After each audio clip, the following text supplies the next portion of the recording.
Hello, everyone, and welcome to Magma Rages episode 40. I have Pandemonia with me as usual, and first of all, we're just going to be hyping up Kobolds and Catacombs. It's launching this week. We had the final reveal stream yesterday and all the cards, so over the course of the week, we're going to be doing videos for every single class with deck lists as well. So that's going to be something for you to look forward to. But in order to keep this episode short, we're not going to discuss any of the specific cards today, just some of the other general things about the expansion. So as we mentioned, it's launching this week on the 7th for North America and the 8th for Europe. Um, then one of the big features is the dungeon runs, and we saw a little bit more about the dungeon runs in the reveal stream. What were the things that kind of stood out to you about the dungeon runs in the reveal stream? So, we would debate, I think, quite a few people wondering after previewing the dungeon runs at BlizzCon, people found it, obviously, they only previewed the first few bosses, but they found, if you get in the items and the extra cards and the treasures each game, it felt like exceptionally powerful.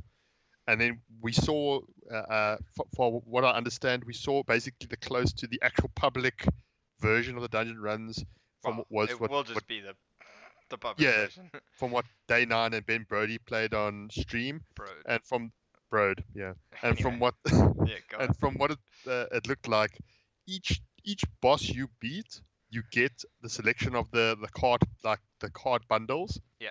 But every second run, it looks like you get a choice of the treasure, Treasures or the treasure or the items. So yeah, the one is the passives, the one is the the super quite powerful OP card, cards. Yeah. and it looks like it kind of alternated. I don't know if that was chance or if that's like It, intentional that it alternates mm, like that it did seem to be like that, which I think is pretty important because those are the ones that really made it like stupidly easy from what we saw at BlizzCon. for the first few. Yeah, Yeah, it's just like getting one of those every time your deck just gets dumb. If you draw those cards, like they're just nutty. I mean the And one like like gain a turn, or it's like steal minions, or it's like it's quite silly things. But yeah, I'm really looking for it to be very I think it's a refreshing way to play Hearthstone. It's a honestly, different from. like when I was watching it, I was kind of like, no, do this. Like you like you could play this more efficiently. You could optimize stuff. So like I was like at one point in one way I was like, oh okay, he got almost to the end in his second run and he's day 9. He's not exactly that great at the game. So I was like, maybe this is still kind of easy. But at the same time, I was also like, wow, there's like so much that can happen in these games. Maybe I should, maybe I will actually get a lot of playtime out of this, which when it comes to me and single player content in Hearthstone, we don't have the best history. I mean, still haven't even done the heroics because Oh like I'd rather just play ladder or I'd rather do something that is helping me improve my like tournament play at least. And doing heroics doesn't really feel like that. So I'm really terrible at doing that. That's like doing more than the bare minimum, at least more than a single playthrough on any of the PvE content. So maybe Kobolds and Catacombs will work for me, but it did look like there was quite a lot of interesting decks and stuff that you could build at least. Yeah. For me, I've always been the opposite. Like, I enjoy the PvE content because first of all, it's different. It's a break from ladder, but also like for me, it challenges some deck building, or it challenges you to find some interesting interactions. So Yeah. like I always like trying to beat the heroics, and like for example, I know you already been mocking me that one of the first things I want to do is to beat what's it the dungeon runs once with each hero to unlock the card back. Yeah, I mean, we were. I might. Okay, so that kind of brings me on to the next topic, which I wanted to discuss about Kobolds and Catacombs, and that is what is the first thing you're gonna do. So you kind of already said that is kind of what you're planning on doing, and honestly, I might do that simply because I'll do that on my NA account, After open where I packs, of where I course. don't have cards or don't have many cards, so it's not really like gonna be that interesting to just go into ladder. But when it comes to EU, I'm not gonna touch that until like I've played a lot of ladder because I want to see the innovations happening in ladder. I want to be like on the edge of that metagame. I want to be teching and building decks myself. I don't want to like go away, do PvE content for a week, and then come back and like the bare bones for most of the decks are already there. Yeah, I'll probably want to try. Yeah, like I don't want to miss out on it as well. So for me, it's probably going to have to balance the two.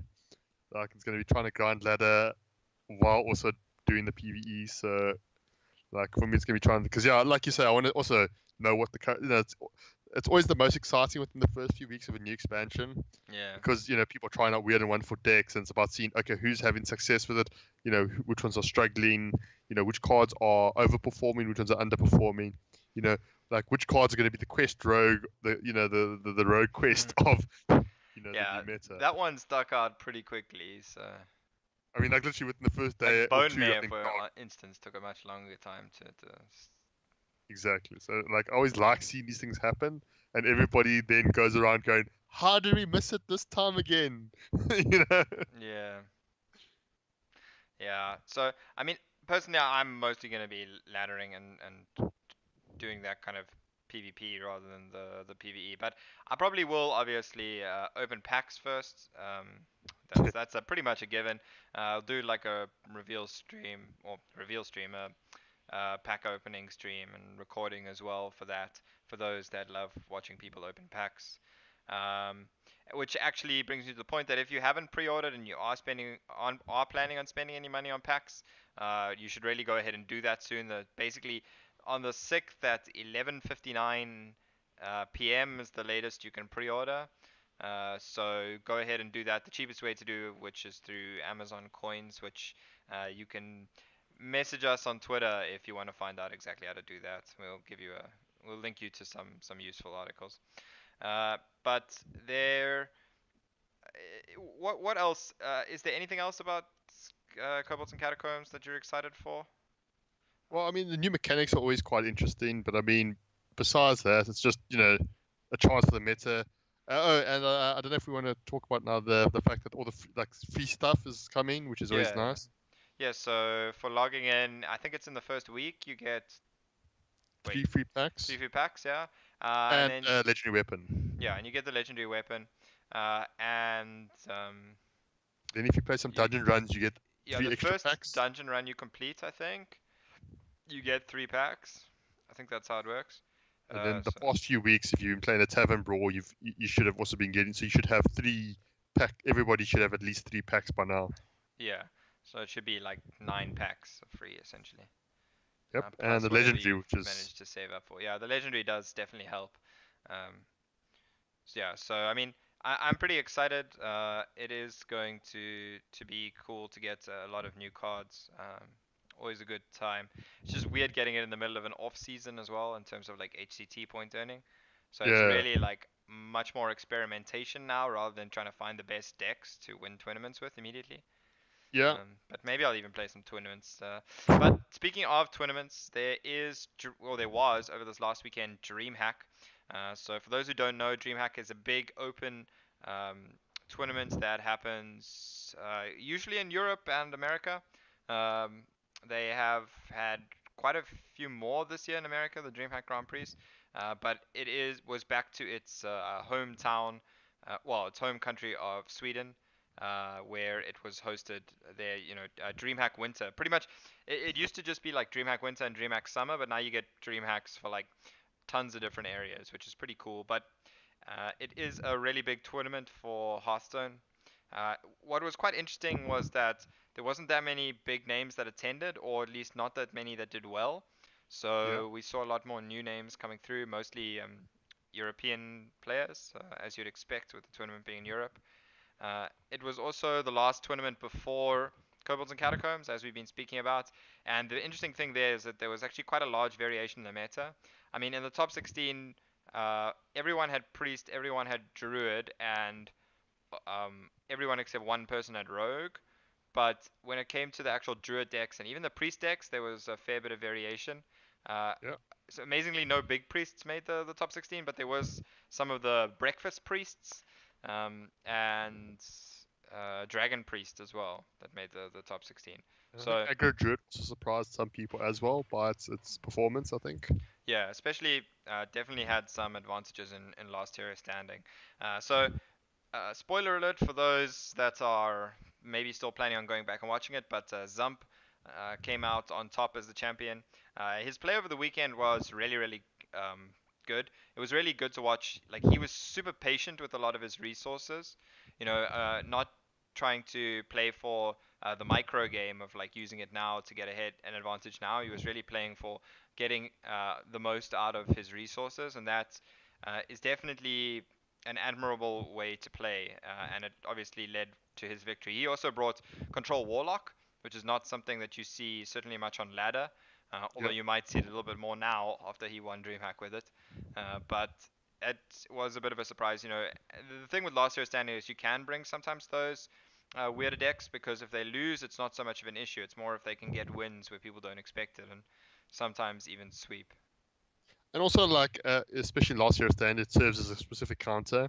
Yeah. And then people also will mulligan expecting like Zoo, and then all of a sudden it's not Zoo, and all your early aggro threats do nothing. Yeah, yeah. So that is definitely a thing. He also had the aggro druid, which did do well. And he also had Lotus Assassin in his Tempo Rogue I saw that over and it did over work. Leroy. Yeah. It's because in the board trading matchups, Lotus Assassin is more valuable than Leroy, especially to also give you a good option. Like if you play it on 5, trade, and it survives on turn 6, then you have a good turn 7 with Bone Mare as well. Yeah. It was also So, really, I saw it really perform well against Spitting Plague, particularly. It just kind of it and eats those can. scopes. Yeah, and can, yeah. Yeah, which is also super popular right So now. I think it was quite a good tech choice in that regard. Yeah.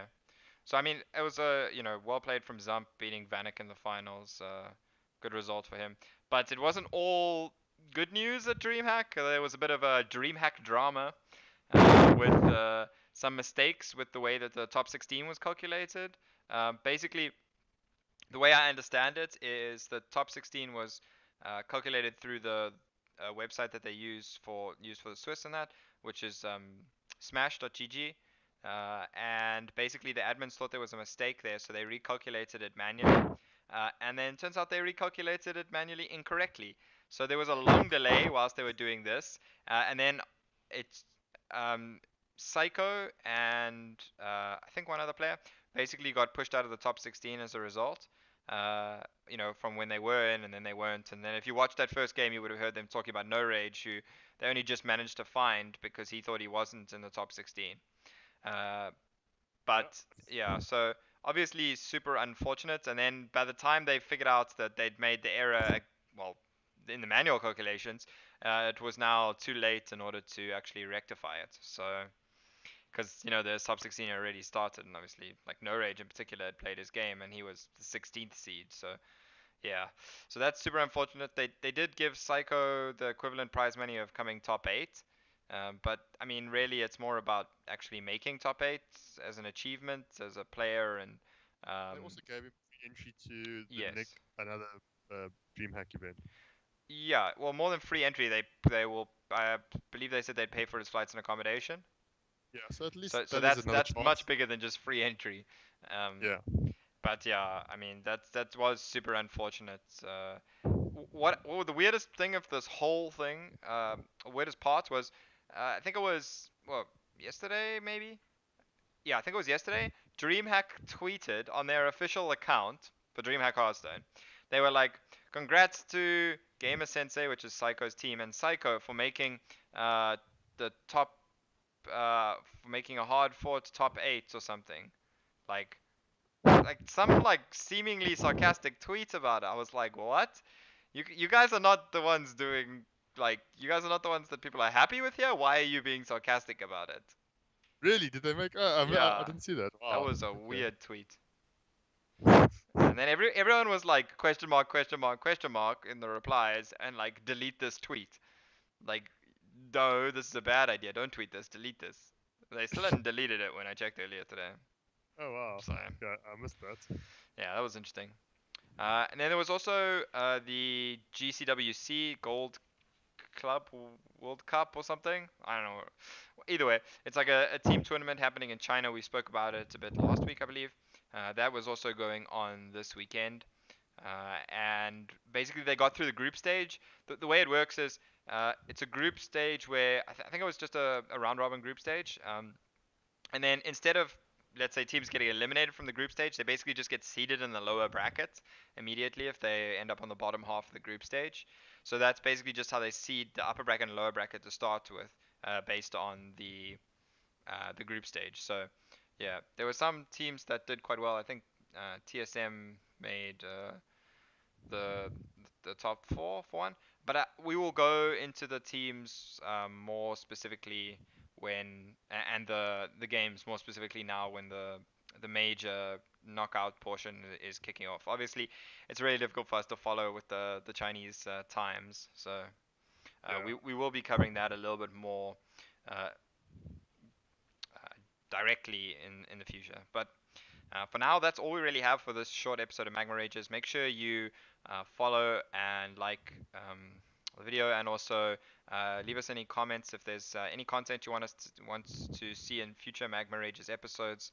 And also make sure you follow us, subscribe on YouTube, and follow on Twitch, so you can find out all the information about the card reviews that we're going to be doing. And yeah, so thanks a lot for tuning in. From Pandemonia and myself, cheerio for now. Cheers.